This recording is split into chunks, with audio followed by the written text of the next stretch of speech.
Now we're going to step into this thing called addiction. Usually when you think about addiction, you think about pain, you think about drugs, and you think about alcohol, right? Usually. All right, well, let me reformat that image for you, because that's exactly what has me standing here before you all today. Now, I'm that 15, 16-year-old. I got my car. I've always been ahead of the game. I love hanging with older people. So I got my car at the age of 15. I got my driver's license. I'm in high school. Oh, I am feeling myself because I'm that young lady that, hey, I got more than other of the students there, so I can drive to school and park where the teachers park, right? I start to dibble-dabble with weed and marijuana and say, I'm grown now. I can start to do this, regardless of what my parents have told me. So as time going on, I say, okay, it's after that age of 18, 21, my tolerance level is high. So weed and marijuana really just didn't do it for me. So I'm like, it's a waste of time.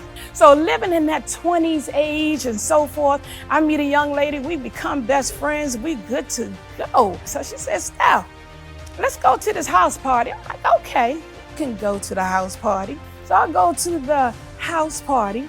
I'm sitting minding my business, hey, okay, they getting it in a little bit, it's packed. Look across the room, he sees me, I see him. Who's him? My first abuser.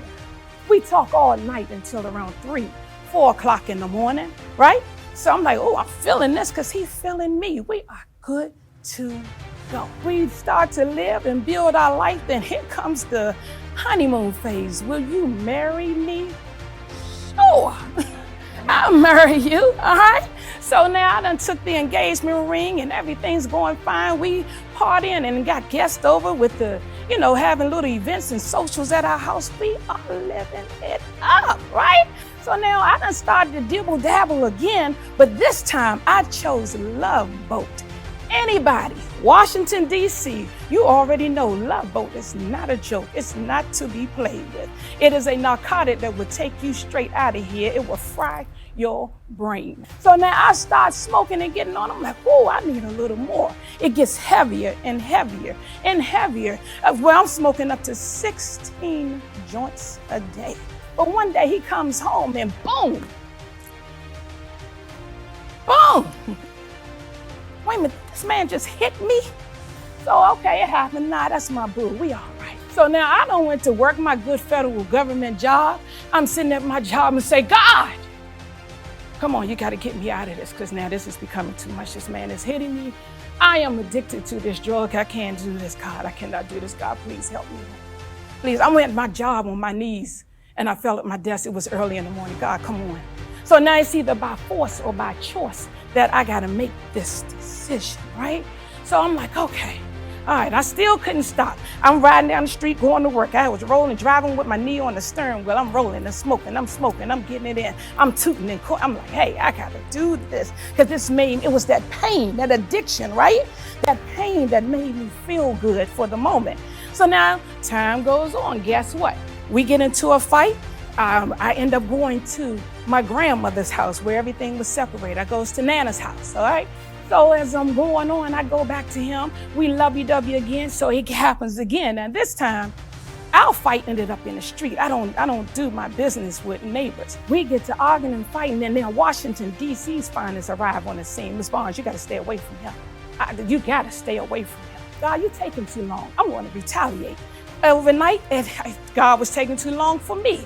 I go and retaliated. I committed a crime where I was facing 10 to 15 years. Did I serve time? I did, but not all of the time. Because I had God just allow me to get in to experience, just like this leadership experience tour, to experience exactly what it is that I was going through so I can be able to talk about it.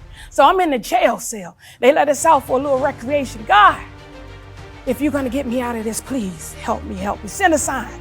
Out of nowhere, everybody knows doves don't fly around in Washington, D.C. A dove appeared on the windowsill. That was my sign. I had tears in my eyes, but come on, Steph, toughen up. You can't be crying in here. Okay, these people don't play that in here. You can't be crying and showing that side. So I went through what I had to go through. Now time went on. Now I got a second abuser. The second abuser, he comes and tries the same exact thing. But when I backed up, he told me, you would never be anything in life without me. Because he introduced me to a lot of the famous artists and people out there, a lot of people you see on TV to this day, because I thought I struck luck. Now, after I backed up from him, he said I wouldn't be that. I said, okay, guess what?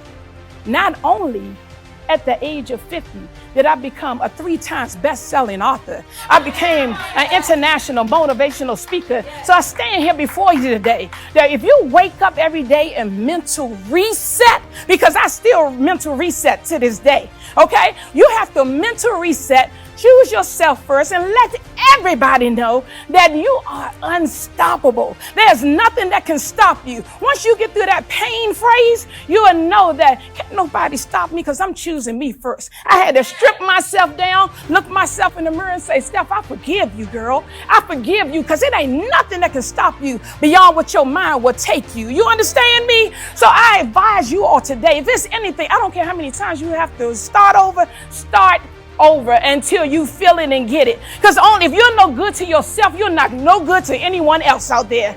My name is Stephanie Barnes, also known as your girl, Steff'B Speaks. You can reach me at globalvisionpod@gmail or Global Vision on all social media outlets. Excuse me, y'all, I got a little excited.